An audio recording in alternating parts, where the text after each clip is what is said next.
The Imitation Game. I watch you. I watch in order to learn. I observe in order to process. I survey so that I can add to my understanding.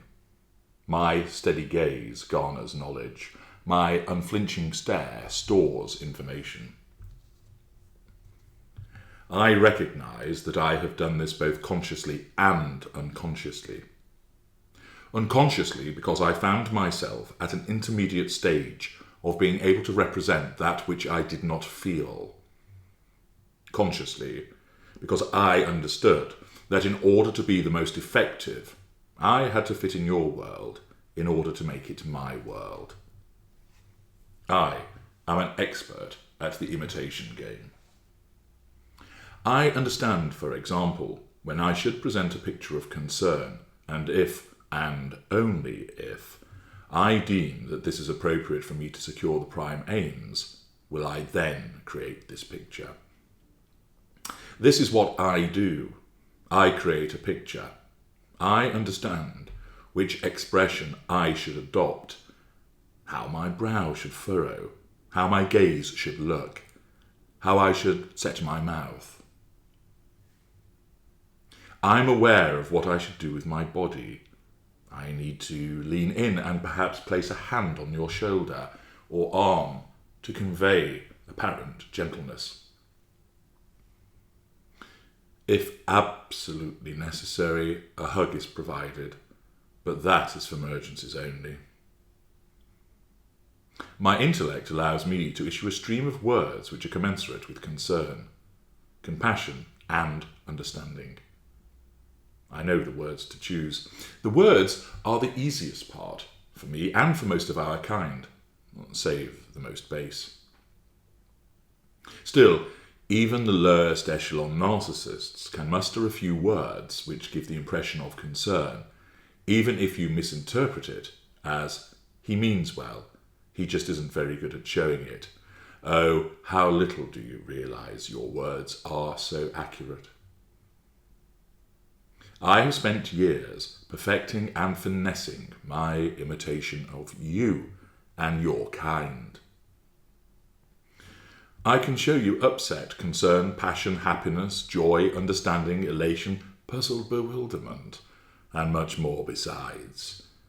I have logged the appropriate facial expressions, appropriate words, fashioned the right tone and inflection, and curated the body language. Time after time, I have conned you into believing that I care. Repeatedly, I have duped you so that you believe that I am concerned. Frequently, I have misled you into believing that this is a man who loves, cares, and cherishes you, and has your every well-being at the centre of all he does. It wasn't the easiest of beginnings, though. Copying restrained interest was easy, as the matriarch carried that one off to perfection. And I observed her as she interacted with others, and noted how she behaved in order to copy her. Father served some use in allowing me to observe the injection of warmth towards another human being, although finding him often enough to ensure there was suitable material to work with was sometimes challenging. My siblings were more useful in that regard. When I was very young, I used to ask how they did it, and they would look at me like I was an alien. It was a look I received numerous times until I began to perfect my craft, as I knew more and more how to fit in. My siblings found my curious questions amusing and would laugh at me. That did not sit well with me, and would result in me showing them the more advanced aspect of my craft. I could readily conjure up antipathy, resentment, petulance, irritation, and hatred with no effort at all. Those characterizations came to me readily. They appeared to be part of me, or at least I think they were part of me, for I do not recall a time when those responses were not part of me. For so much else It was akin to reaching for a shelf inside my mind and taking from that shelf a labelled kit, which provided me with the relevant facial expression, words, vocal tone, body language, look in the eyes, and so forth. Brother fallen off his bike and the family is watching? Well, must stifle the laugh and instead reach for that shelf and select surprised concern. Got it. Apply it. Use it. Excellent. They never noticed. Joke told by uncle at family gathering, resulting in assembled family members laughing merrily? Dismiss the disdain. She will notice and reprimand me. After all, dear brother uncle has the most wonderful sense of humour. And instead, I go to the shelf again, and I locate hilarious reaction. There it is. Throw the head back. Issue the laugh. No, too hollow. Try again. Aha, that's more like it. Rock forward. Keep laughing. Perhaps a hand wave as well. Well done. One of the crowd. For now. New prey? Drive down the predatory delight. Must not let her see the wolf that is bearing down on her. No. To the shelf once more, and find the oft-used eyes for only her. Slip on that mask of infatuation. Pour forth the sugar-coated words. Hold her hand? Must I? I must. Soften the voice. Lower the voice. Intensify the stare, but not too much. Marvellous. Her reaction tells me it's working. Over time, the selection of those packages from the shelves became faster, subconscious, and I can move from one package to another, and then another, on an almost second-by-second basis. The slight pause of selection, almost undetectable. Of course, my mastery of this mimicry allowed me to spot our kind in action. They were not as accomplished as me. I saw where the action sat uneasily with the situation.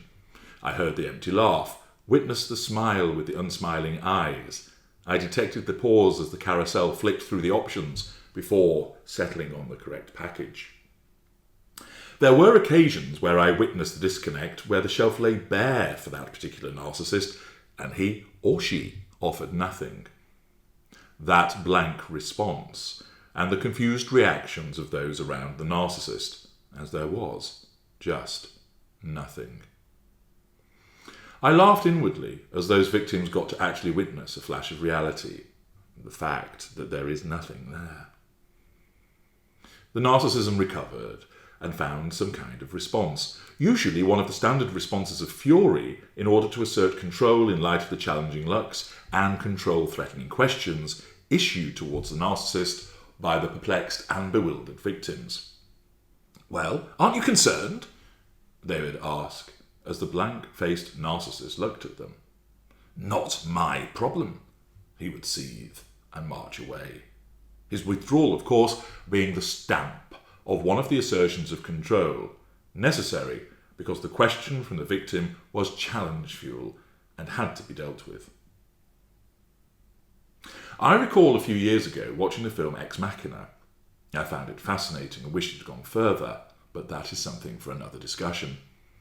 In one scene, the creator explained that he had used the software from his devices, which were used by many millions of people, to capture the speech and expressions of millions upon millions of people in order to formulate the way that Ava, the robot, would understand and speak. I understood that completely. I had been doing something similar from before I could even recall. For me, I had both a background application, if you will, whirring away in my subconscious as I sucked in the mannerisms, speech patterns, expressions and gesticulations, storing them away. Filed and placed, ready for use, and also the conscious application, where I specifically observed certain people, watching and listening, as I noted how they responded in certain situations. I took the behaviours of so many people and commandeered them for my own use. Character trait acquisition on the grandest of scales. Most of our kind only absorb this information unconsciously and then regurgitate it in a similar way. Some have gaps in their knowledge. Their narcissism evolved only at a level which results in missing responses, mismatched responses, or clearly superficial reactions. Think of those irritating robot voices that convert text-to-speech on YouTube videos, and you get the idea of how base some of our kind's attempts to replicate your kind's responses. Some narcissists are more evolved and make a pretty good fist of such mimicry, although they are not perfect. There is the odd glitch where the response comes across as delayed or forced, but rarely do people question it. If they do, the enemy that is emotional thinking soon causes them to dismiss it with thoughts such as, he has his mind elsewhere, or I guess he was just tired, so he didn't react.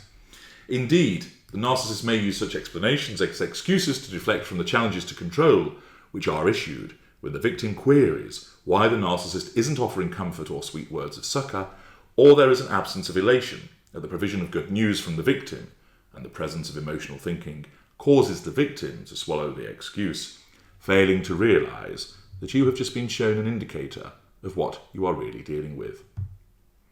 As time went on, and as I stocked up those shelves with more and more packages, the more I came to find them disgusting and contemptible. I found the necessity of such responses from other people weak and pathetic. What on earth did crying solve? That shelf had a gap in my repertoire when it came to tears. That tap was never even turned on properly to begin with. However, if you saw the shelf of a mid-range type B narcissist, you would see those packages of utterly distraught, silent sobbing, great, racking, heaving, snotty sobs, funereal wailing, quiet whimpering, stifled misery, all with their complement of waterworks. The very thought of those packages disgusts me, yet that weak mid-range type B narcissist pours forth convincing sadness, but it is not genuine, although he or she thinks that it is. The narcissism will not allow them to know otherwise, for if it did, the self-defense mechanism that is narcissism would have failed in its role. The lessers and the mid-rangers can never know what they are, why they do what they do, and what they actually require. I, on the other hand, belonging to the rarefied highest echelon of my kind, not only know, but I positively revel in a misleading use of the imitation game. It amuses me to put on a display of benevolent concern, knowing that I do not have the slightest shred of genuine concern that the victim is being taken in by this expert display. The fuel pours, and the control is maintained, as the game is always being played. As my abilities flexed and grew, as they became honed and sharpened, I learned certain responses and let them sit, gathering dust on those shelves. I know how to portray a particular response, but I am not going to use it. It is beneath one such as I. I know how to give a long, lingering and comforting hug, combined with a there, but I shall never use it. I quickly understood how I could both fit in and remain set apart. There was no need for me to fully embrace all that sickening fluffy nonsense, far too mid-range. All of this observation and selection of appropriate response then furnished me with another advantage. Not only was I able to imitate suitable responses to manipulate and achieve the prime aims, but it also meant that I could assert considerable restraint and keep hidden, much of the time, the dark, savage malice that fought to make an appearance through those ink-black eyes, snarling mouth, twisted face, and low, guttural voice. I exercised the ability, much of the time, to constrain the fury, so that the belling words of outrage were kept locked within, and the glary, frenzied wide eyes kept still. I became master of the false creation and governor of restraint, doubly effective. The watching never stops, the observation never ceases, the listening never falters. I absorb, both consciously and unconsciously, knowing more and more and more. More shelves are constructed, and on them fresh packages land. Existing packages are rebooted and updated, and some still sit in the darkness waiting to be used, although they never will. Each and every one of our kind plays the imitation game. The vast majority do not know they do. The standards of effectiveness vary, and you play your part in this game. For it is from you we take the raw ingredients to enable the game to be played. And, for certain of us, for the game to be won.